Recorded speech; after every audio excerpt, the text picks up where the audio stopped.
fundamental part of the NEC is the programme, and there's a requirement for the programme to be in place either during the tender stage or very early in the project. One problem area that I see quite often is how much detail do you put into a programme for to be accepted right at that beginning stage. Perhaps you've got a project that's going to run for a couple of years, and therefore you know pretty clearly what you're going to do in the short term, less so in the medium term, and a general idea of how you're going to complete the works.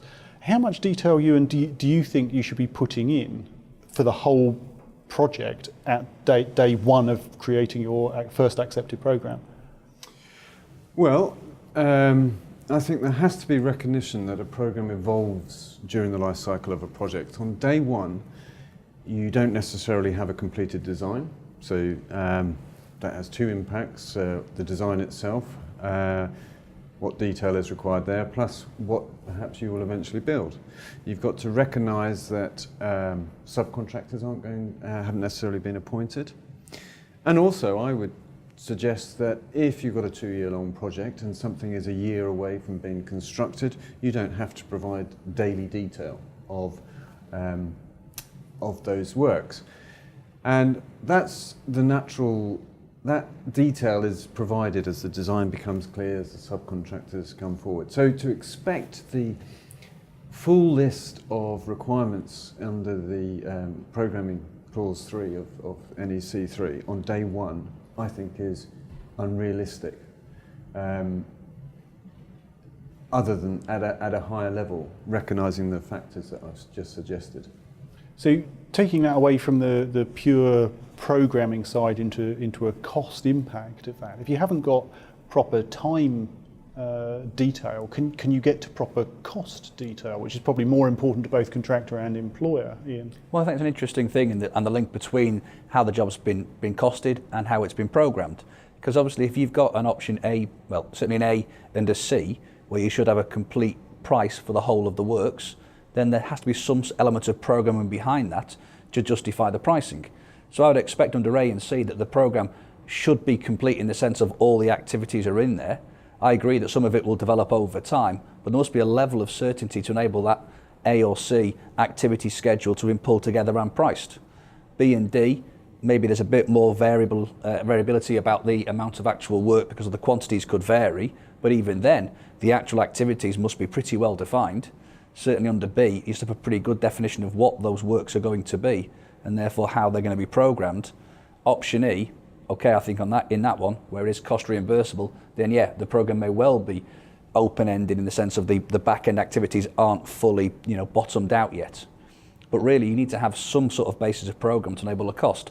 Otherwise, how has that cost been generated, and how realistic is it? Well, it's definitely a case you're going to have a programme, but it's are you defining things down into sort of daily detail, or sort of perhaps on day one it might be more appropriate to assign 4 weekly, 2 weekly type activities. Yeah. And of course you've got an activity schedule which might be at a higher level than a detailed programme that may have several thousand activities within it. And I would anticipate as a project evolves that the number of activities within the programme will increase by quite significantly as that detail becomes clear. But yes, you certainly have to have a certain level of detail to cost it properly and address.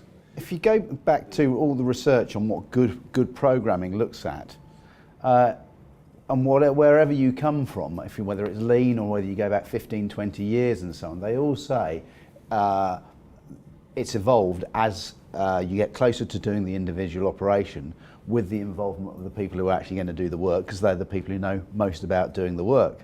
So it is, as the Americans like to say, a rolling wave program, as in it's developed as it goes along. Years ago when I was doing my research, and I know some clients still do this, they say actually what we want is we want a lot of detail at tender in your program for the first couple of months. And we want that detail for two reasons. One is we want you to know that you can actually program in accordance with the NEC. And secondly is if we award it to you, we want not just you, but also us to be able to hit the ground running So we know, because the program has to show what employers and others have to provide, we know what we have to do for you to meet your program, which you've actually programmed out in detail. So I think the first 2 months is detail, if you were to win it, and then progressively less detail, but it evolves as the project goes along. Yes, I mean, I think in sort of planning parlance, you have what's known as low density, medium density and high density detail. And you would be required to provide high density detail for works within the next 3 months, medium density within the next 6 months, and low density for work 9 months a year or a year away from now. Those sorts of ranges. Trying to translate that over from the theory of progressive detail ad program. Is that what happens in practice? Is that what we're seeing implemented on the ground on projects that we're involved in? Ewan first. I think acting as a delay expert, I might have a slightly jaundiced view, and that I generally am getting involved in projects that have had problems, and therefore I'm not necessarily seeing it to certainly the standard that I would like to see. So I'm probably the wrong person to ask, because I'll only see the projects that go wrong. Okay, John, how about you? I'm really sort of focusing on the development of the programme, rather than whether a programme's seen to be right or wrong. Are we seeing things that start off at a fairly high level of detail and then get driven down into more detail as it's actually necessary at the work phase? I think we are, but we're also seeing one of the real distinguishing characteristics of successful projects from my research was that the really successful projects had a high degree of communication around the program in the first months. And from then on, it got easier because you were updating what you had already agreed, you were adding in compensation events on the agreed base from which compensation events evaluated. At the other extreme, the projects which failed, so final account taking more than 6 months, both parties unhappy, poor relationships, they didn't have those conversations around the program early on. So it's not necessarily I think the evolving detail is part of it, but it's the engagement, the understanding and so on. And part of that is what you want as a contractor, what you want is you want the project manager to understand what's going to cost you money, and ideally knock those barriers out the way so there aren't any compensation events, because that way you're going to be able to work much more efficiently. But also when there are compensation events, the project manager understands where your costs come from. I think trying to summarise that conversation, getting the right level of detail into the programme, not just at the beginning, but at the beginning, the middle and the end of the project is fundamentally important. And an acceptance of the project team that you don't need everything at every minute of every day is equally important, otherwise you become bogged down in information overload. And there's a temptation always to want more and more information so you know more and more things. But if the things that you know don't actually help the project get built out, actually you're probably doing yourself a disservice and driving cost up unnecessarily. Thank you all very much. Thank you.